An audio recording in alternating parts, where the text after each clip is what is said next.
No one could get near this bull until this blind boy showed up. Richard Thompson looked out the kitchen window with a heavy heart.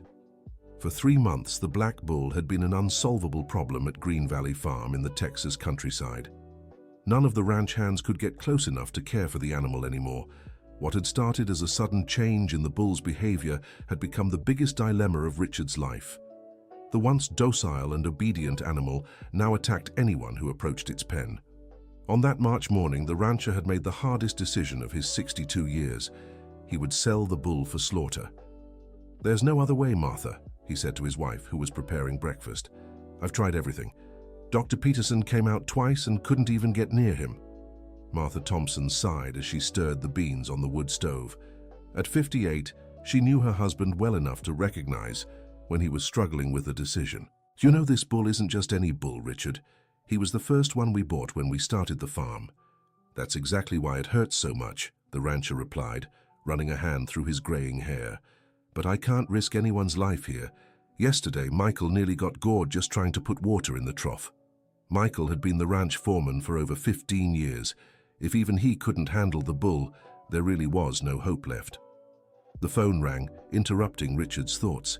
It was Frank Miller, the local cattle buyer. "Good morning, Mr. Thompson. Can I stop by this afternoon to pick up the bull? I've got a truck ready." "Sure, Mr. Miller, but I'll warn you, the animal's impossible. You'll need to bring equipment to sedate him." "Leave it to me. I've dealt with cases like this before. See you soon." Richard hung up and felt a tightness in his chest. In a few hours, Thunder, the name they had given the bull, would be gone from the farm forever. Outside, the morning sun was warming the red dirt of the pasture. Thunder remained isolated in his pen at the far end of the property, away from the other animals. Richard could hear the bull's loud, angry bellows even from a distance. "I'm going to check on him," he told Martha, putting on his hat. "Be careful, Richard, don't get too close." The rancher walked through the fields until he spotted Thunder's pen. The bull was truly imposing, nearly 500 pounds of muscle and strength, with a black coat that gleamed in the sun. When Thunder saw Richard approaching, he began pawing the ground and shaking his head aggressively. "Easy there, boy," Richard said softly, stopping at a safe distance. "I know you're not well, but I can't help you anymore." Thunder bellowed loudly and charged the fence, making the posts shake.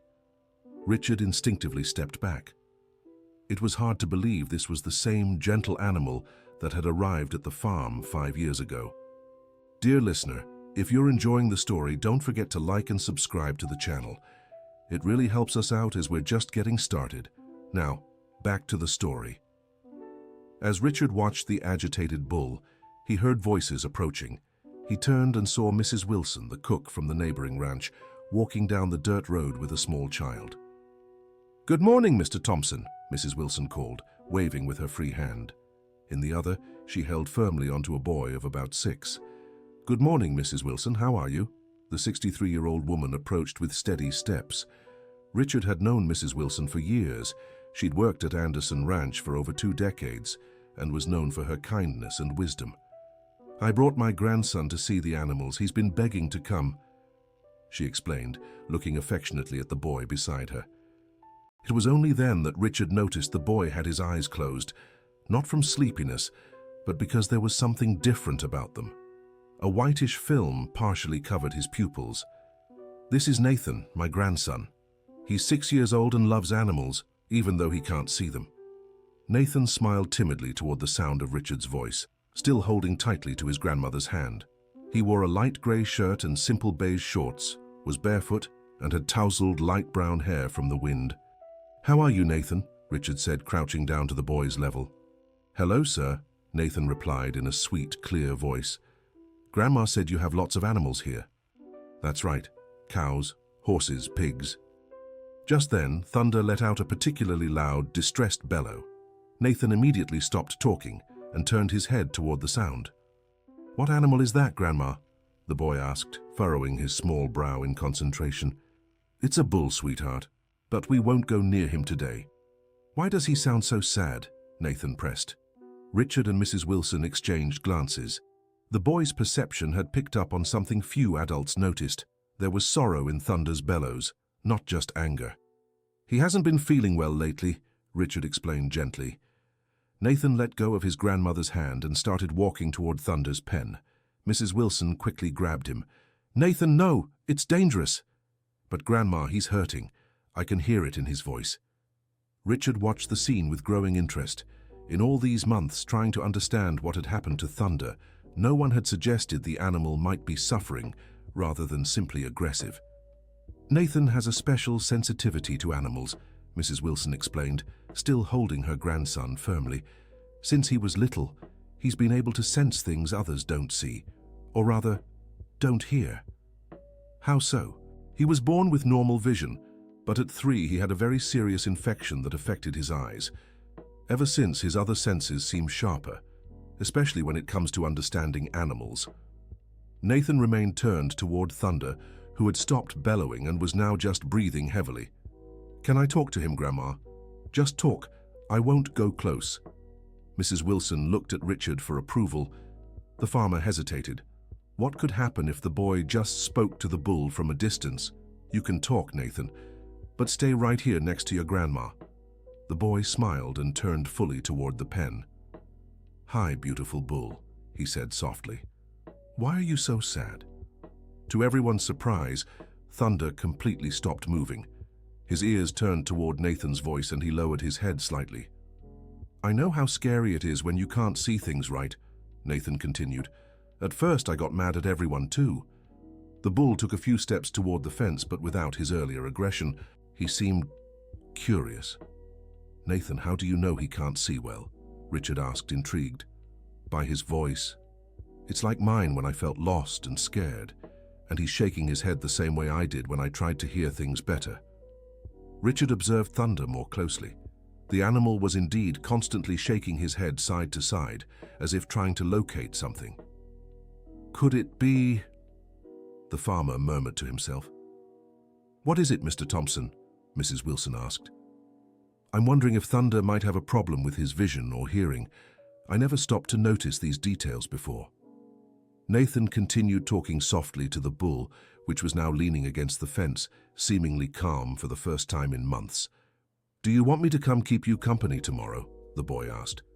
Thunder let out a low, gentle moo, completely different from the aggressive sounds before. "I think he said yes, Grandma." Mrs. Wilson smiled, though still worried. "My grandson has always been like this. Since he was little, he's had a special way of communicating with animals." Richard glanced at his watch. It was almost 11 in the morning. Frank would arrive at 2 in the afternoon to pick up Thunder. But now, for the first time in months, the farmer was questioning his decision. "Mrs. Wilson, would you mind if I called Dr. Peterson and asked him to take another look at Thunder, but this time with Nathan here to calm him down?" "Of course not, Mr. Thompson. If Nathan can help, we'll stay as long as needed." Richard hurried back to the house and called the veterinarian, Dr. Robert Peterson, who had served the county for over 15 years. "Dr. Peterson, it's Richard from Green Valley Farm. Could you come by this morning? Something interesting happened with Thunder." "Richard, we've talked about this. That bull is impossible. I can't even get near him." "I know, Doctor, but today a boy showed up who managed to calm him down. Maybe now you can examine him properly." There was a pause on the other end. "A boy calmed Thunder down? How?" "It's hard to explain over the phone. Can you come? It's really important." "All right, I'll be there in an hour." Richard rushed back to the pen, where he found a sight he'd never forget. Nathan was sitting on the grass right by the fence, whispering to Thunder. The bull had lain down on the other side, resting his head against the posts, as if listening intently to every word the boy said. "How did he do that?" Richard asked Mrs. Wilson, amazed. "I have no idea, but Nathan's always said animals understand when someone's scared or sad, just like them." "Nathan," Richard called gently. "The animal doctor is coming to check on Thunder. Do you think he'll let him?" The boy turned to the farmer with a serious expression for his age. "He will, but only if I stay close. Thunder's really scared of grown-ups." "Why do you think he's scared?" "Because he can't hear well on one side. That's why he gets startled when people come and he doesn't hear them." Richard's eyes widened. How had a 6-year-old noticed something all the adults, including the vet, had missed? Half an hour later, Dr. Peterson arrived at the farm in his white pickup. He was a tall, experienced man in his 50s who'd seen it all in his decades as a rural vet. "Where's this miracle boy?" he asked, still skeptical. Richard led him to the pen where Nathan was still whispering to Thunder. "Dr. Peterson, this is Nathan and his grandmother, Mrs. Wilson." The vet greeted them politely, but his expression changed completely when he saw Thunder lying calmly by the fence. "I don't believe it," he murmured. "Is this the same animal?" "Nathan," Richard said, "this is the doctor who takes care of sick animals. He needs to examine Thunder to see if he can help him feel better." The boy nodded seriously. "Okay, but the doctor can't come too fast. He has to let Thunder know he's coming or he'll get scared." Dr. Peterson gave Richard a look of utter surprise, but decided to follow the child's instructions. "Can I go into the pen?" he asked the boy. "Yes, but I'll talk to him first." Nathan turned to the bull and began whispering gentle words. Thunder raised his head and looked toward the vet, but didn't stand or show any signs of aggression. "Ready," said Nathan. "He says you can come in now." Dr. Peterson shook his head, still skeptical, but slowly opened the gate to the pen. To his complete surprise, Thunder remained calm as he approached. "Unbelievable," the vet murmured, beginning his examination. "Nathan, can you keep talking to him while I check him over?" "Of course." The boy maintained a steady stream of soothing words as Dr. Peterson conducted a full exam. After 15 minutes, the vet stepped out of the pen with a grave expression. "Richard, I need to speak with you." They moved aside so they wouldn't be overheard by Nathan and Mrs. Wilson. The boy was right. Thunder has a severe ear infection in his right ear. It's probably been causing him intense pain for months. On top of that, he's developing cataracts in his left eye. "My God," Richard whispered. "Is that why he's been so aggressive?" "Exactly. Imagine the poor animal's confusion. He can't hear well on one side and is losing vision on the other. Any approach must feel like a threat." "Is there treatment?" "For the infection, yes, and we can operate on the cataracts, though it's tricky with large animals. But Richard, why didn't you mention these symptoms before?" The rancher rubbed his face, guilt weighing on him. "Doc, I was so focused on the aggression, I never stopped to notice other signs. I thought he was just angry, not sick. It's understandable. But now we have a bigger problem." "What?" "This treatment will take weeks, maybe months. And from what I see, only Nathan can keep Thunder calm enough for medical care." Richard glanced at the boy, who now stood by the fence, reaching between the posts to stroke Thunder's muzzle. "Doc, I already called a buyer. He's coming for Thunder this afternoon." "Richard, that would be a real shame. With treatment, this bull could recover. And more than that, his bond with that boy is something I've never seen in 30 years of practice." Just then, Martha appeared, carrying snacks for everyone. "How's it going out here?" she asked, handing out sandwiches and juice. "Martha," Richard said, "the doctor found out Thunder's sick, not aggressive, and Nathan managed to calm him down." Martha looked toward the pen, where Nathan was breaking off small pieces of his sandwich to feed Thunder through the fence. "What a special boy," she said, smiling. "But what now? What about the buyer?" Before Richard could answer, the sound of an approaching truck drew everyone's attention. Frank Miller had arrived earlier than expected. "Afternoon, folks," Frank called, climbing down from a large truck fitted with containment rails. "Came to pick up your problem bull." Richard's stomach tightened. There was no time to explain the complicated situation. "Frank, maybe we could talk about where's the animal?" the buyer interrupted, already heading toward the pen. When Frank saw Thunder lying calmly by the fence with Nathan beside him, he stopped short. "This the aggressive bull you were selling?" "It's a long story, Frank." "And who's the kid?" Nathan heard the unfamiliar voice and turned toward the adults. "Hi," he said simply, waving in their general direction. "Nathan, this is Mr. Miller," Richard said. "He came to see Thunder." The boy nodded politely, but Thunder immediately tensed at the sound of unfamiliar voices. He began to stand up and let out low, warning moos. "Easy, Thunder," said Nathan quickly, reaching out toward the animal. "It's okay." Frank watched the interaction with growing interest. "Richard, what's this all about? How does this boy do that?" Dr. Peterson stepped forward and decided to intervene. "Mr. Miller, I'm the county veterinarian. I've just discovered this bull isn't aggressive. He's sick and in pain. With proper treatment, he can recover. Sick? What kind of sickness? An ear infection and cataracts. Nothing that can't be treated. Frank scratched his head, clearly confused by the sudden change in the situation. Richard, you called me this morning saying you urgently wanted to sell this bull. Now you're telling me he's sick, but can be cured. Richard looked at Martha, then at Nathan, who was still whispering to Thunder, and finally at Dr. Peterson. Frank, I apologize for the confusion. I truly thought there was no solution for Thunder. But in the last 2 hours, we've learned things that changed everything. What kind of things? Nathan, Richard pointed to the boy, figured out Thunder was suffering, not being aggressive, and the doctor found out exactly what's wrong. Frank studied Nathan again, now noticing the peculiarity in his eyes. The boy's blind? Yes, replied Mrs. Wilson, but he has a special gift with animals. What gift? He can understand what they're feeling by the sounds they make and how they behave. Frank shook his head, still processing everything. Richard, I'll be straight with you. I need to take some cattle today to fulfill an obligation. If you don't want to sell this bull anymore, that's fine, but I'll have to buy elsewhere. I understand, Frank, and I apologize again for the trouble. No problem, but can I ask you something? Of course. Are you sure you want to keep this bull? From what I see, you'll need the boy here constantly to care for him. Richard looked at Nathan, who was now teaching Thunder to respond to different soft whistles. Truth is, I haven't thought through all the details yet. Dr. Peterson stepped in again. Can I suggest something? Why don't we do a trial? We keep Thunder for a few weeks while starting treatment. If it works, problem solved. If not, then you decide what to do. Dear listener, if you're enjoying the story, don't forget to like and especially subscribe to the channel. It helps us a lot as we're just starting out. Now, continuing, Martha, who had been silently observing everything, finally spoke. Richard, I think we should try.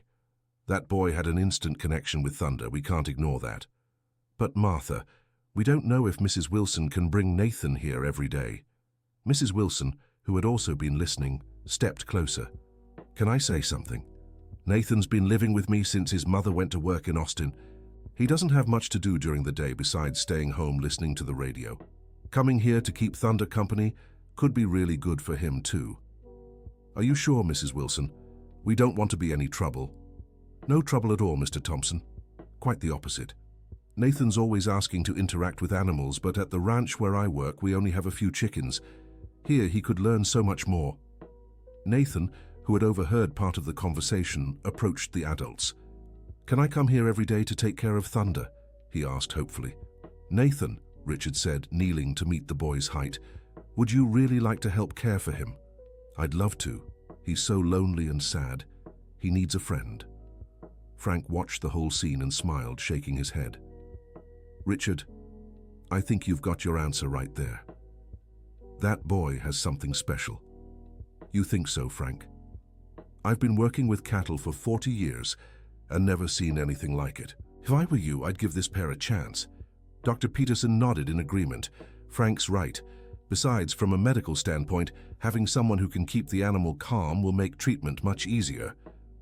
Richard looked at Thunder once more, who was now completely relaxed as Nathan continued his soft whistling. All right, he finally said.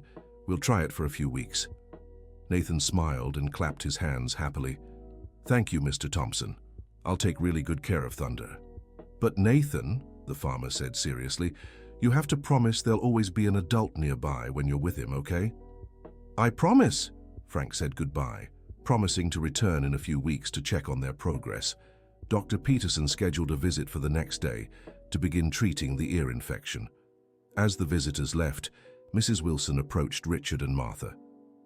Mr. Thompson, Mrs. Thompson, I want you to know my grandson is very responsible for his age. He'd never do anything to hurt Thunder or himself. We can see that, Mrs. Wilson, Martha said. Nathan is a very special child. He truly is.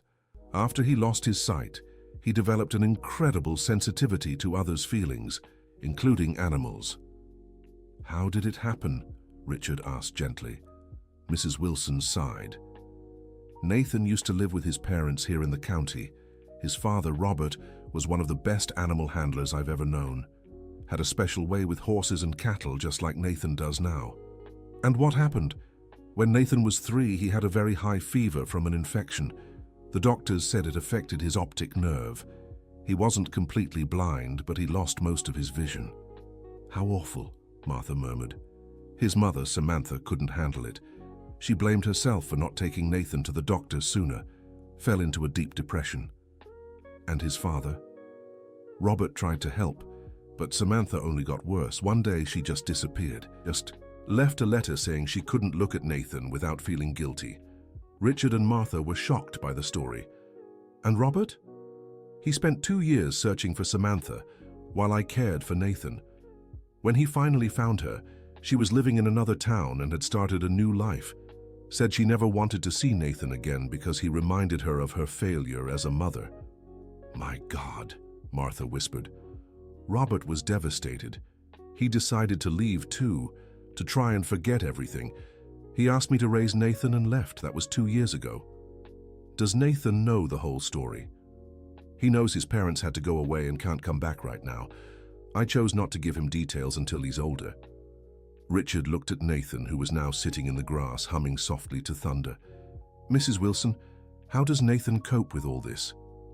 At first it was very hard. He cried constantly and had nightmares, but over time he discovered he could communicate with animals in a way none of us understood. How did he find out? One day, he was playing in the yard when an injured cat appeared. Nathan heard its meow and went to it.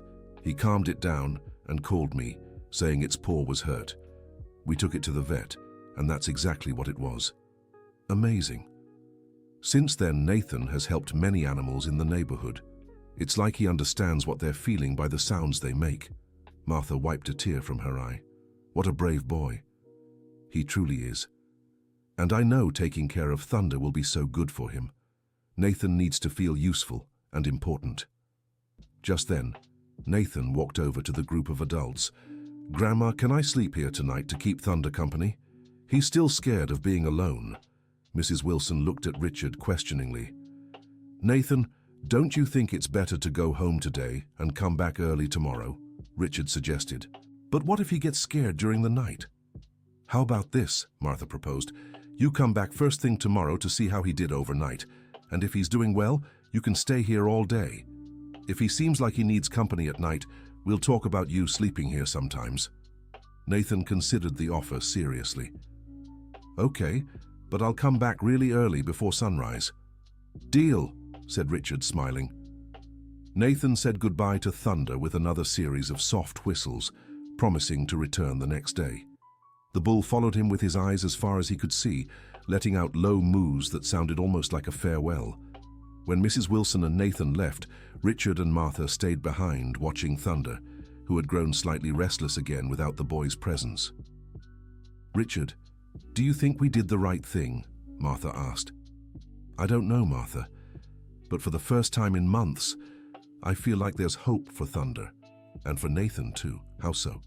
Didn't you notice? That boy is carrying a deep sadness inside. Taking care of Thunder might help him deal with his own pain. Richard nodded thoughtfully.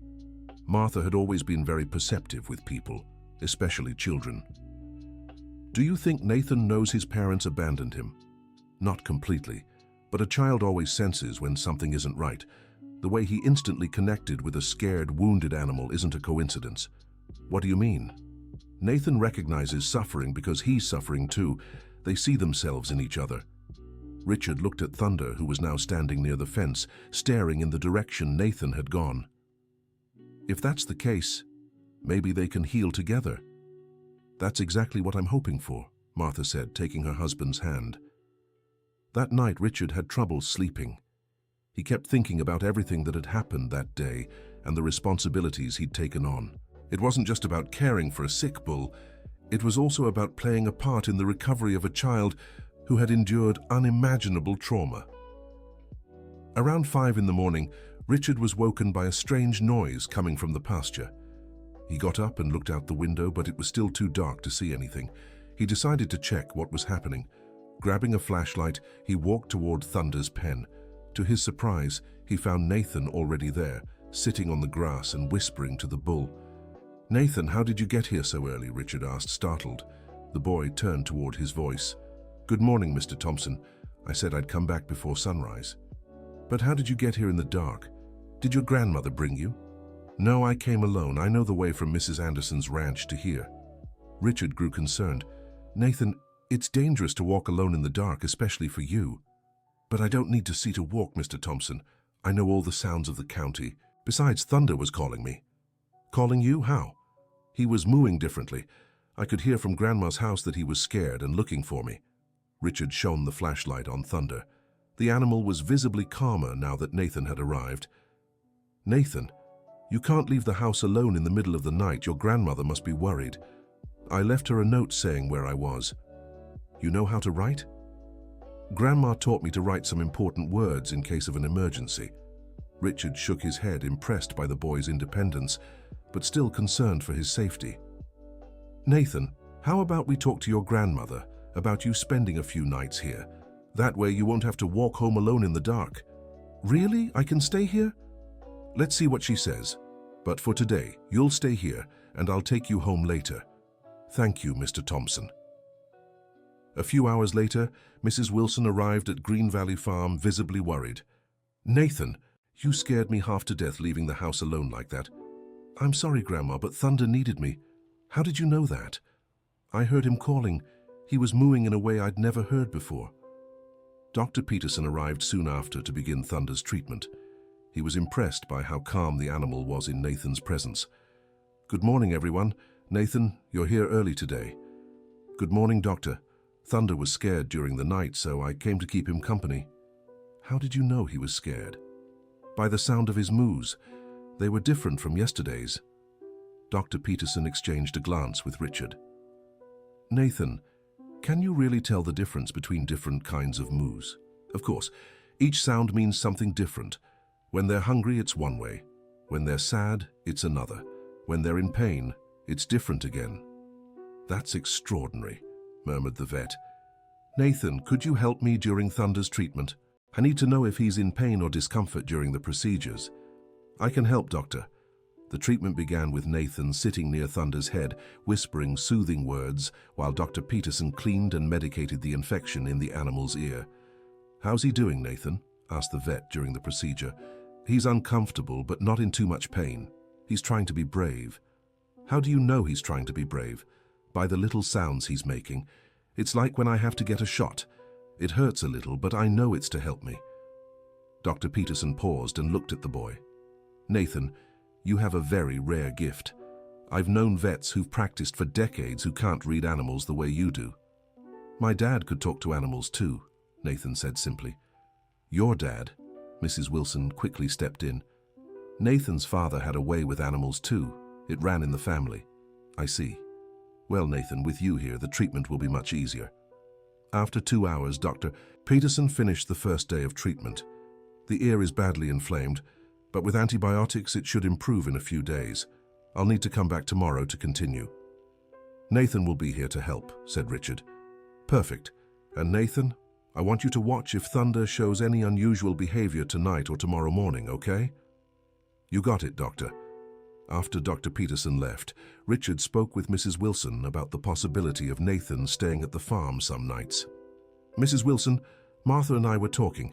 If you agree, Nathan could stay here a few nights a week while Thunder is being treated. I don't know, Mr. Thompson. Nathan's still so young. We understand your concern, but we could set up a room for him in the house, not the barn, and one of us would always be nearby. Nathan, who had been listening, stepped closer. Grandma, please, I promise I'll be really good. Mrs. Wilson looked at her grandson, then at Thunder, who stood calmly by the fence. All right, but only 3 nights a week and only for as long as the treatment lasts. Thank you, Grandma. Nathan hugged her tightly. And Nathan, Mrs. Wilson said seriously, you have to promise to do everything Mr. Thompson and Mrs. Thompson tell you. I promise. Martha, who had been listening from the kitchen window, walked over. Nathan, how about you help me get your room ready? We have a small room that will be perfect for you. Can I help? I love organizing things. While Martha and Nathan prepared the room, Richard and Mrs. Wilson talked more about the situation. Mr. Thompson, I want to be honest with you. Nathan isn't a normal child. How so? Besides his sensitivity with animals, he has a very strong intuition about people too. Sometimes he says things that seem impossible for a child his age to know. What kind of things? Last week, he told me our neighbor was sad because she was thinking about her late husband. I thought it was just his imagination, but then I found out it was exactly the anniversary of her husband's passing. How could he know that? I have no idea. Nathan said he heard it in her voice when she greeted us. Richard grew thoughtful. Mrs. Wilson, do you think Nathan has some kind of mental or emotional problem because of what he's been through? Not a problem. But he's definitely developed differently from other children. It's like losing his sight and being abandoned by his parents made him develop other kinds of perception. Is that good or bad? I think it can be very good, as long as he learns to use these abilities positively. That's why taking care of Thunder might be so important for him. How so? Nathan needs to feel needed and useful. If he can help heal Thunder, he'll gain confidence in himself and his own abilities. At that moment, Nathan came running from the house. Mr. Thompson, Aunt Martha said I can sleep here tonight. That's wonderful, Nathan. Did your grandmother agree? I did, said Mrs. Wilson, but with all the conditions we discussed. I'll follow all of them, Grandma. I promise. The rest of the day passed quickly. Nathan helped Martha in the kitchen, learned to feed the chickens, and spent hours talking to Thunder. The bull seemed genuinely calmer and less restless. When evening came, Nathan had dinner with Richard and Martha, then went to say goodnight to Thunder before bed. Good night, Thunder. I'll be sleeping close by, so if you need anything, just call me, I'll hear you. The bull let out a soft moo as if responding. He said good night to me, Nathan translated, smiling. Richard shook his head with a smile. Even without fully understanding the connection between Nathan and Thunder, it was impossible to deny it existed. During the night, Richard was awakened again by noises from the pasture. But this time, when he looked out the window, he saw Nathan standing in the yard, apparently listening to something. Richard went down to check. Nathan, what are you doing awake? Hi, Mr. Thompson. Thunder was making strange noises, so I came to see if he was okay. What kind of noises? Like he was dreaming about something bad. Sometimes he made scared sounds. Richard listened carefully and could indeed hear soft, uneven mooing coming from the pen. You think he's having nightmares? I think so. Like I used to when I was little. You had nightmares? Yeah. After I lost my sight, I always dreamed I was lost and couldn't find my way home. Richard's heart ached. How did you stop having those nightmares? Grandma started sleeping in my room, and when I woke up scared, she talked to me until I calmed down. You think we should do that for Thunder? Nathan nodded seriously. Can I go talk to him for a few minutes? All right, but I'll come with you. They walked to the pen where Thunder was restless, pacing back and forth with uneven, low moans. Hi, Thunder, Nathan said softly. Were you having bad dreams? The bull stopped immediately and walked toward Nathan's voice. I know what it's like to be scared in the dark, but you're not alone, okay? I'm right here. Nathan began to hum a lullaby softly. To Richard's surprise, Thunder gradually calmed down until he lay near the fence. How did you know that would work? Richard asked, amazed. Because that's what Grandma used to do with me. She'd sing until I wasn't scared anymore. After a few minutes, Thunder was visibly more relaxed. There, said Nathan. Now he can sleep peacefully. Nathan, are you sure you're only 6 years old? Richard teased. The boy laughed. I am, Mr. Thompson. But Grandma always says some kids have to grow up faster than others. Dear listener, if you're enjoying the story, please take a moment to like and especially subscribe to the channel. It helps us a lot as we're just starting out. Now back to the story. In the following days, the routine at Green Valley Farm settled quickly. Nathan woke up early, checked how Thunder had spent the night, helped Martha with small household chores, and then spent the rest of the day caring for the bull. Dr. Peterson visited daily to continue the treatment, always impressed by the progress he saw in both the animal and his bond with Nathan. Richard, the vet said after a week of treatment, The infection in Thunder's ear is improving faster than I expected. That's good, isn't it? Very good. But what's even more impressive is the change in his behavior. Without Nathan around, he still gets a little tense, but he's no longer aggressive. Nathan really has a special gift. I agree. In fact, I'd like to make a proposal. What kind of proposal? I know other vets in the county who deal with difficult cases, traumatized or aggressive animals. Would you mind if I brought some of them here to meet Nathan? Richard hesitated. Doctor, we don't want to turn Nathan into some kind of spectacle. I completely understand, that's not what I'm suggesting, but Nathan could learn a lot by observing different animals and situations. At the same time, he could help other suffering animals. Would it be good for him? I believe so. Nathan has a natural ability that could be developed constructively, and more importantly, he'd feel even more useful and valued. Richard decided to discuss Dr. Peterson's proposal with Nathan and Mrs. Wilson. Nathan, Richard said that afternoon, Dr. Peterson wants to know if you'd like to help other animals who are sick or scared, just like Thunder. Nathan's eyes lit up. Really? Other animals need help? Some do, but it would mean more work for you. I want to help. How many animals? We don't know yet. Dr. Peterson wants to bring some vets here to meet you first. Will they bring the sick animals here? Maybe some. Or sometimes you might need to go to other ranches. Nathan thought for a moment. Mr. Thompson, if I help other animals, will Thunder get jealous? Richard smiled at the boy's concern. Why don't we ask him? Nathan ran to the pen where Thunder was lying under a tree's shade.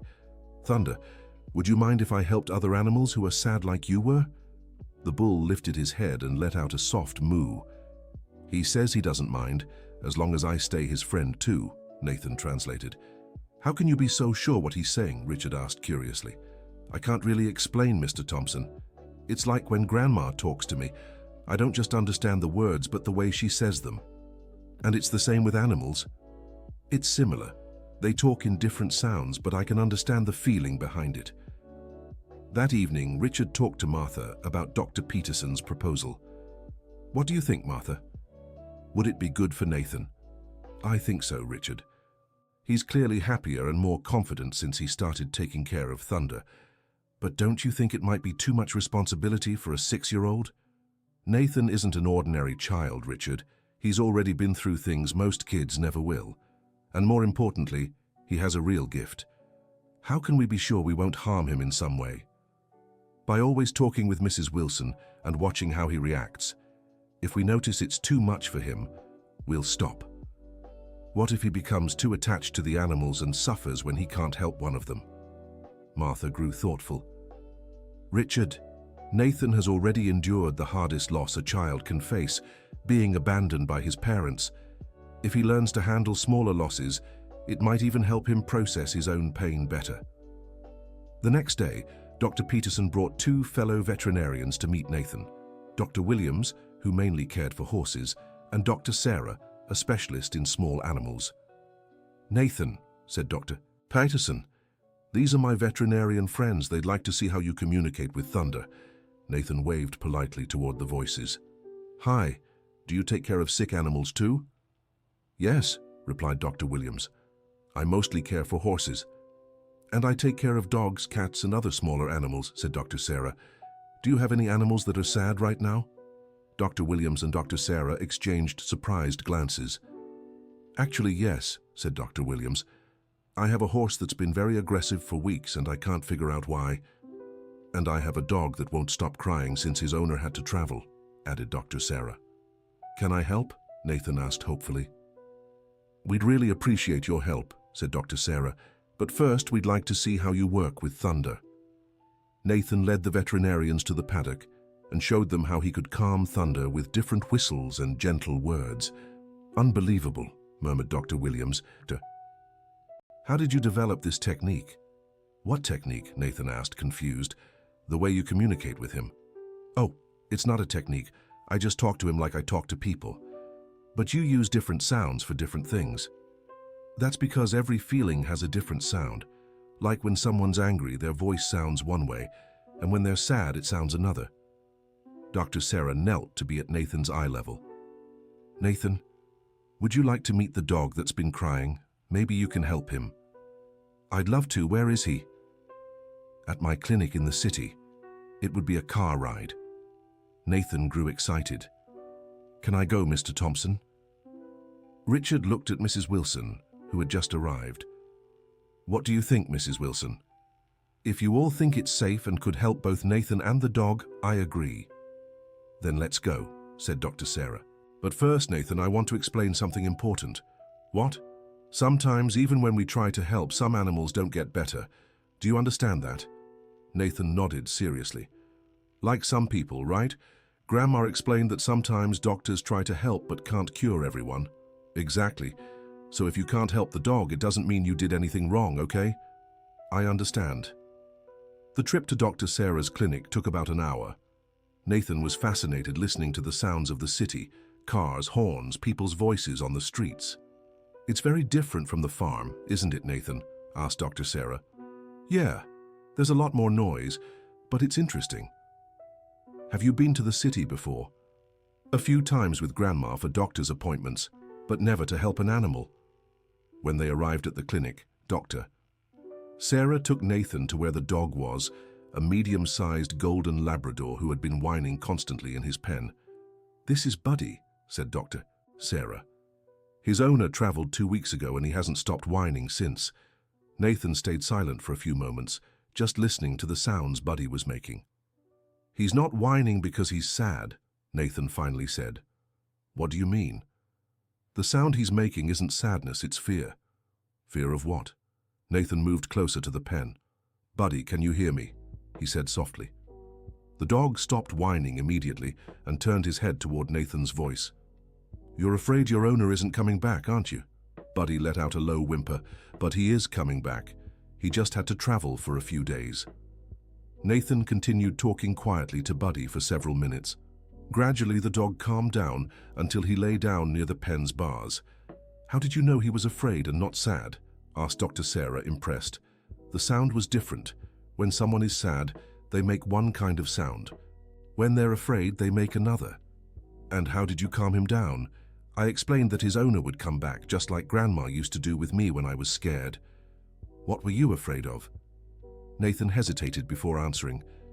That Grandma would leave too and I'd be alone. Dr. Sarah felt her heart tighten at his reply. And how did your grandmother reassure you? She promised she'd never leave me and that she'd always come back when she went out. Is that what you told Buddy? It was similar. I promised him his owner was just traveling and would be back soon. Buddy had completely stopped whining and was now relaxed, watching Nathan through the bars. Nathan, said Dr. Sarah, you have a very special gift.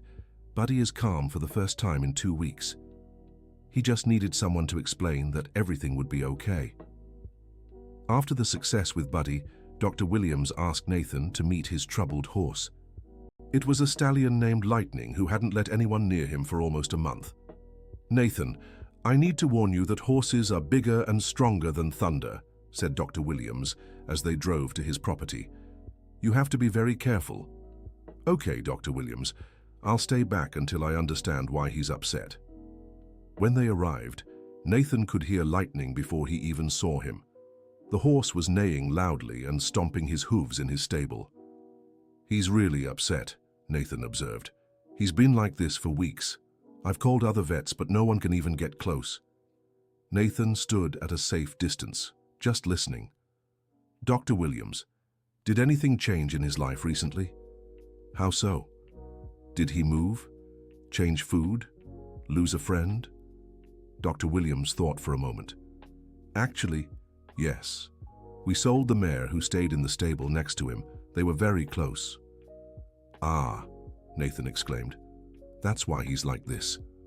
Because of the mare. He's heartbroken. Like when someone you love goes away. Nathan slowly approached Lightning's stable. Hi, Lightning. I know you're hurting because you lost your friend.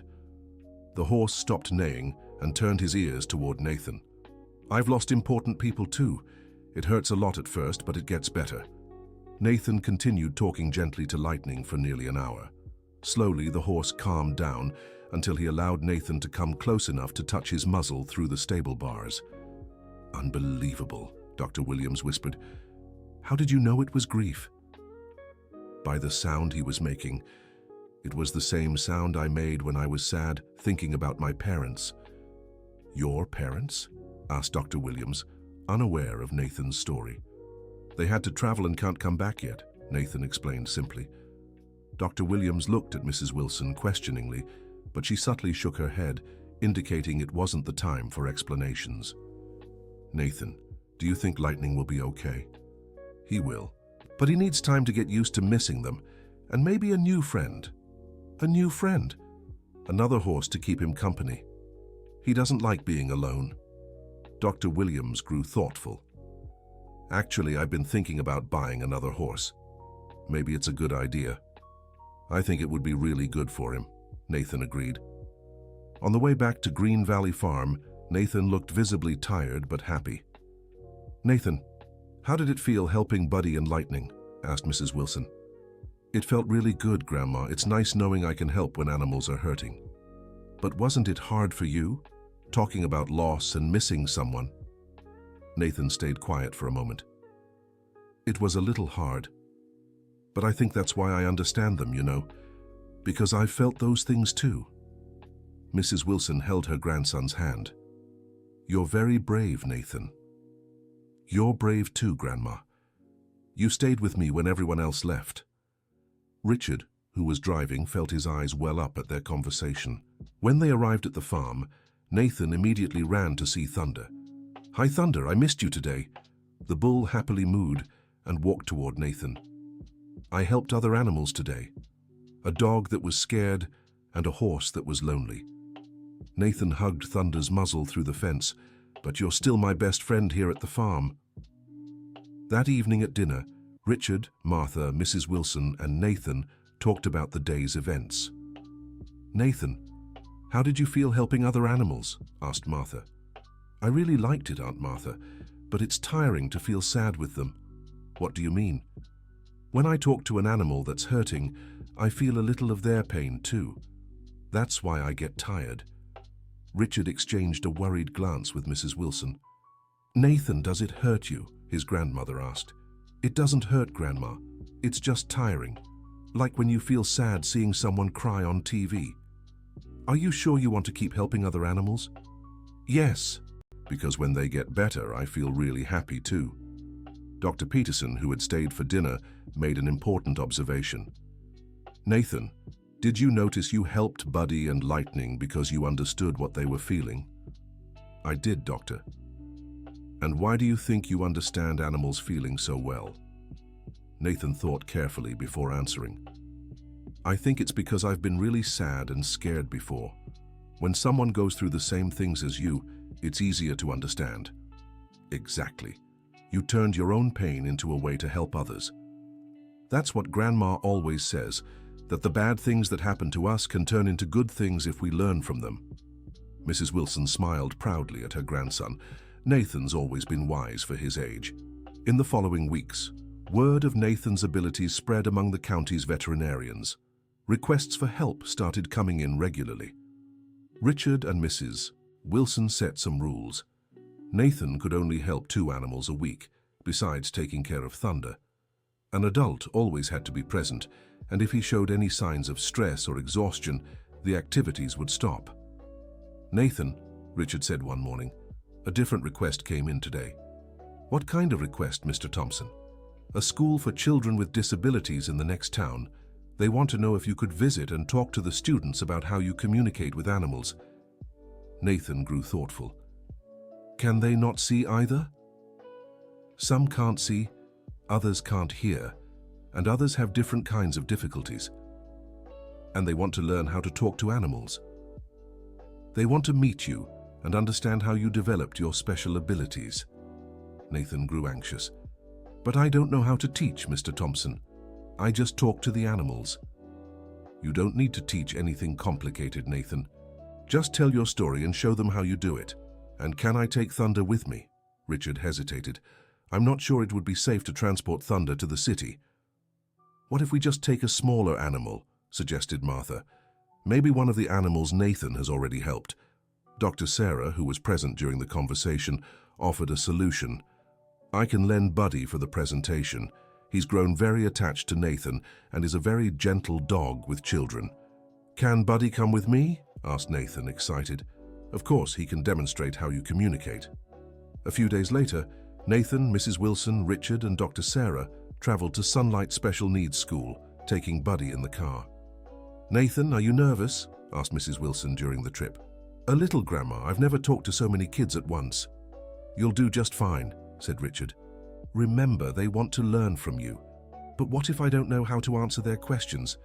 Then you say you don't know, replied Dr. Sarah. It's okay not to know everything. When they arrived at the school, they were greeted by the principal, Elizabeth Johnson, a 50-year-old woman with a warm smile. Nathan, it's such a pleasure to meet you. The children are very eager to hear your story. Hi, Principal Johnson. I brought my friend Buddy to show how we talk. How wonderful. The kids will love meeting Buddy too. The presentation took place in the schoolyard with about 20 children between 6 and 12 years old seated in a semicircle. Some were in wheelchairs, others had canes or guide dogs. Children, said Principal Johnson, this is Nathan, the boy who can talk to animals. Nathan waved shyly toward the voices greeting him. Hi, everyone. I'm not sure what you'd like to know, so you can ask me questions, okay? A girl around 8 years old raised her hand. Nathan, is it true you can't see anything? I can see a little, but very little. Most of the time, it's like it's always dark. Were you sad when you lost your sight? Nathan hesitated before answering. I was very sad at first. I was afraid of everything and got angry because I couldn't do the things I used to. How did you stop being sad? My grandma helped me a lot, and then I realized I could hear and feel things I hadn't noticed before. A boy in a wheelchair asked, How did you learn to talk to animals? I didn't really learn, I just started paying more attention to the sounds they make and noticed each sound means something different. Can you show us? Nathan called Buddy, who was lying calmly beside Dr. Sarah. Buddy, come here, boy. The dog ran to Nathan, wagging his tail. Listen to the sound he's making now, said Nathan. Buddy was letting out happy little whimpers. That means he's happy to see me. It's different from the sound he makes when he's sad. Nathan asked Buddy to lie down and stay quiet. Then he called again, this time with a worried voice. Buddy, are you okay? Are you hurt? The dog immediately changed his posture and let out lower, more concerned whimpers. See? Now the sound is different because he sensed I'm worried. The children were fascinated by the demonstration. Nathan, asked a girl with a hearing aid, do animals have feelings just like us? Of course they do. They feel sad, happy, scared, and miss things, just like us. How do you know that? Because when I talk to them, I can feel what they're feeling. It's hard to explain, but it's real. A blind boy around 10 years old asked a question that caught Nathan by surprise. Nathan, do you talk to animals so you don't feel alone? Nathan was silent for a few moments. A little bit, yes, he finally admitted. Sometimes it's easier to talk to animals than to people. Why? Because animals don't ask hard questions about why I can't see well or where my parents are. The silence that followed was broken by Principal Johnson. Nathan, would you like to tell the children about your parents? Nathan took a deep breath. My parents had to travel when I was little and can't come back yet. That's why I live with my grandma. Do you miss them? A girl asked. Sometimes. But my grandma takes really good care of me, and now I have lots of animal friends too. Do animals replace people? Another boy asked. Nathan thought carefully before answering. They don't replace them, but they help. When I'm sad, I talk to them and feel better. And when they're sad, I can help them too. A girl in a wheelchair made a touching observation. Nathan, I think you turned something bad into something good. How? You lost your sight, which is bad, but because of that, you can help animals, which is good. Nathan smiled. That's true. My grandma always says bad things sometimes happen to teach us how to do good things. Can you teach us to talk to animals? A boy asked. I can try. But you have to practice a lot and pay attention to the sounds and the way animals behave. Nathan spent the next hour teaching the kids basic observation and listening exercises. He showed them how to identify different emotions in the sounds Buddy made and how to use their tone of voice to calm the animal. The most important thing, Nathan said at the end, is not to be afraid of animals and always be kind to them. They can tell when we're nervous or when we're calm.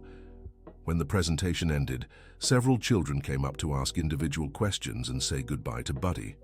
"Nathan," said Principal Johnson, "would you like to come back here more often? The kids loved meeting you." "I'd like that, Mom. It was really nice talking to them. They related to you a lot. It's important for them to see that it's possible to turn struggles into special strengths." On the way back, Nathan looked visibly tired but happy. "How did you feel talking to the other kids?" asked Mrs. Wilson. "It was different, Grandma. They asked questions that made me think about things I'd never thought about before." "What kind of things?" "About why I like animals so much and if I ever feel lonely." "And did you find the answers?" "I realize maybe I love animals so much because they don't make me feel different. They don't care if I can't see well." Richard, who was driving, smiled. "Nathan, did you realize today you helped not just animals but people too?" "How, Mr. Thompson?" "Those kids were inspired by your story. You showed them it's possible to overcome difficulties." "Really? Really?" I could see on their faces how impressed they were with you. Nathan grew thoughtful. "So maybe I can help people and animals?" "I think you already are," said Dr. Sarah. When they got back to the farm, Nathan immediately ran to greet Thunder, who welcomed him with happy moos. "Hi, Thunder. I missed you today." The bull walked up to the fence and lowered his head for Nathan to pet him. "Today, I talked to other kids about how I talked to you. They thought it was really interesting." Thunder let out a soft moo as if responding. "He wants to know if you said nice things about him," translated Nathan, laughing. "And did you?" asked Martha, who had come out of the house to greet them. "I did. I told them he's my best friend and that things got better because we understand each other." That evening during dinner, Nathan surprised everyone with an unexpected question. "Mr. Thompson, do you think my parents would like knowing I can help animals?" Richard nearly choked on his food. Mrs. Wilson tensed up. "Why are you thinking about your parents, Nathan?" his grandmother asked carefully. "Because today the kids at school asked about them, and I got wondering if they'd be proud of me." "I'm sure they'd be very proud," Martha said gently. "Any parent would be proud of a son like you. But they don't even know I can talk to animals." "Nathan," Richard said, "your parents are far away, but I'm sure somehow they know you're doing well and amazing things." "How do they know?" "Because parents always feel it in their hearts when their children are happy or sad, even from far away." Nathan nodded, seeming to accept the explanation. "So they know I'm not sad anymore." "They do," said Mrs. Wilson, fighting back tears. "That's good. I don't want them to worry about me." Richard and Martha exchanged emotional glances. Nathan's maturity in handling his situation was both admirable and heartbreaking. After dinner, Nathan went to say goodnight to Thunder before bed. "Thunder, do you think my parents would have liked meeting you?" The bull let out a quiet moo. "I think they would have. My dad could talk to animals too, just like us." Nathan hugged the bull's muzzle. "Good night, buddy. Sweet dreams tonight." As he watched Nathan head back to the house, Richard couldn't help but think how much that special boy had changed their lives. What started as a problem with an aggressive bull had turned into something much bigger, a journey of healing and discovery for everyone involved. Thunder, now almost fully recovered from his physical ailments, let out a soft moo toward the house, as if saying goodnight to Nathan too. Dr. Peterson, who had witnessed the entire evolution of the case, made an observation that would stay with Richard for a long time. "Richard, in all my years of practice, I've never seen such a deep connection between a human and an animal. Nathan and Thunder saved each other." "How so?" "Thunder was lost in pain and fear, unable to communicate with the world. Nathan was lost in the sadness of abandonment, needing to feel loved and needed. They found in each other exactly what they were missing. And now they can help others find the same kind of healing." The end of the story. And you, what did you think of this incredible story? Tell us in the comments if you believe there are really people with Nathan's special gift and if you've ever had a special connection with animals. Give this video a like if it touched your heart, and don't forget to subscribe so you won't miss other moving stories like this one.